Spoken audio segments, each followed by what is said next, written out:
Ich bin nicht der Jedi, der ich sein müsste. Ich will mehr.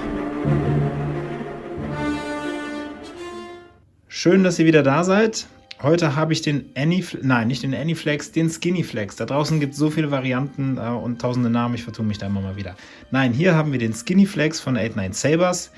Einen wahren Fingerabdruckmagneten, mehr geht eigentlich gar nicht. Ich verstehe, Meister. Ich habe hier eine neuere Version des Griffes liegen. Das weiß ich deshalb, weil, wie der Zufall so wollte, zeitgleich der gleiche Griff bei mir ankam. Mit einer älteren Version des Griffes. Von außen her sind die identisch. Da ist überhaupt kein Unterschied auszumachen. Höchstens, dass der ein bisschen gebrauchter ist. Der ist frisch aus der Verpackung.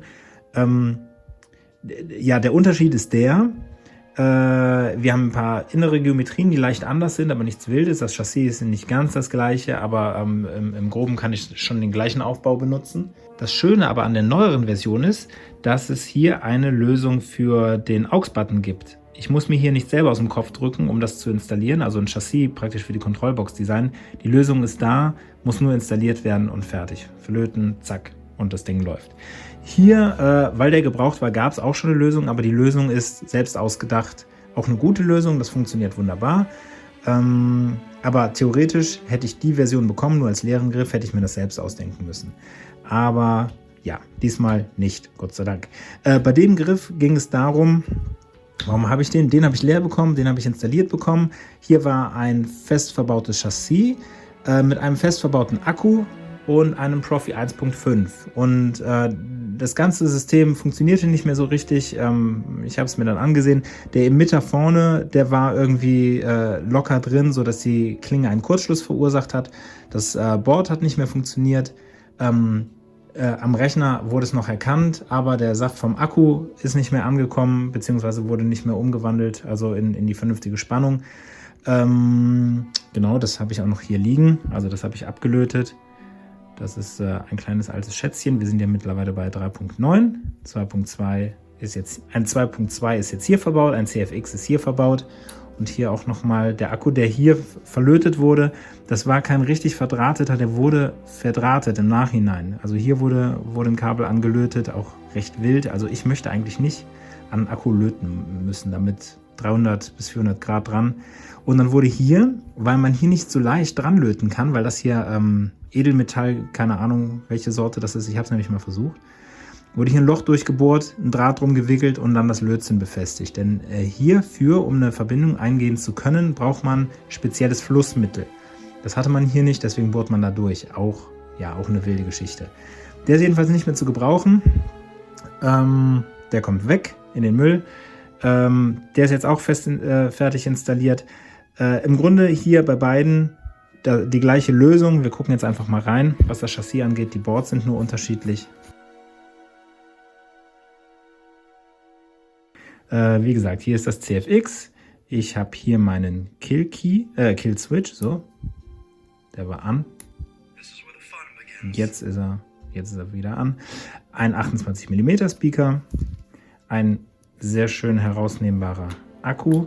Und hier auch wieder wichtig, Minus ist hier, Plus ist dort. Da, wo die Feder ist, ist immer Minus, nicht andersrum. Und SD-Kartenzugang ist hier. Und mehr braucht sie ja eigentlich nicht. Der AUX-Button einmal nach unten drücken und dann sehen wir hier beim CFX den Ladestand des Akkus. Und hier oben für 0,2 Sekunden muss man das Ding gedrückt halten, damit das angeht. Irgendwann dachte ich nämlich, ich klicke, nichts passiert und denke, was zum Geier. Aber nein, hier einfach ein bisschen länger. Das war zu lang. Ja, das CFX und ich, wir werden nicht die größten Freunde. Ich kann es installieren. Das war wieder zu laut und zu lange. Ach, muted war es. Ne, ist ja auch egal. Mit dem Profi kann ich besser umgehen. So. Genau, und hier nochmal der Vollständigkeit halber. Ein wunderschöner Griff. Ich kann es nicht oft genug sagen. Genau, hier das Profi, auch die SD-Karte. Der gleiche Akku, der gleiche Speaker. Nee, das ist nicht der gleiche Speaker. Den Speaker habe ich noch von der alten Installation habe ich den benutzt. Der funktionierte noch tadellos. Und hier, das ist hier auch richtiger Pressfit wieder vom Akku. Da musste ich gar nichts kleben.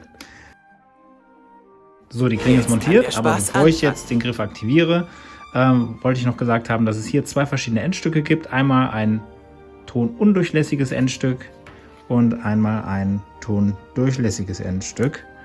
Und dazu auch noch, wenn keine Klinge enthalten ist, haben wir hier noch diesen sehr schönen Blade Plug, der Licht nach oben hin durchlässt.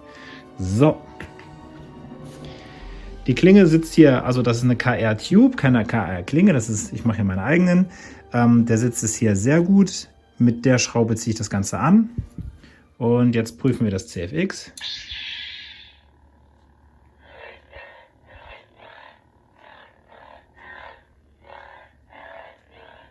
Ja, der Ton ist sehr ordentlich. Ich habe es jetzt nicht auf maximaler Lautstärke. Ich wüsste jetzt auch ehrlich gesagt nicht, wie es beim CFX so ad hoc geht. Ich weiß, wo ich es nachgucken kann.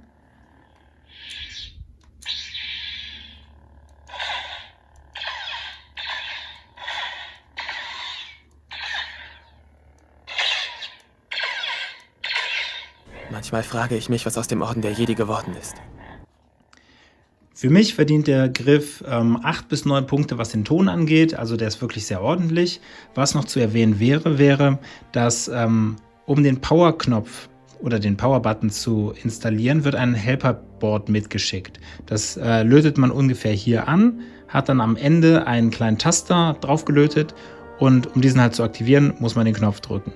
Der Nachteil ist aber, wenn man da nichts gegen tut, muss man diesen Knopf wirklich bis ganz nach unten drücken, damit der ausgelöst wird. Das ist kein angenehmes Druckempfinden.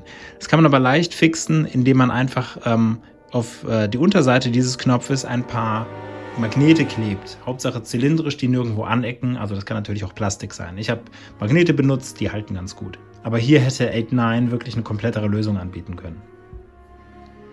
Einmal hier auf den Griff noch geguckt mit Blade Plug. Das sieht wirklich sehr schön aus.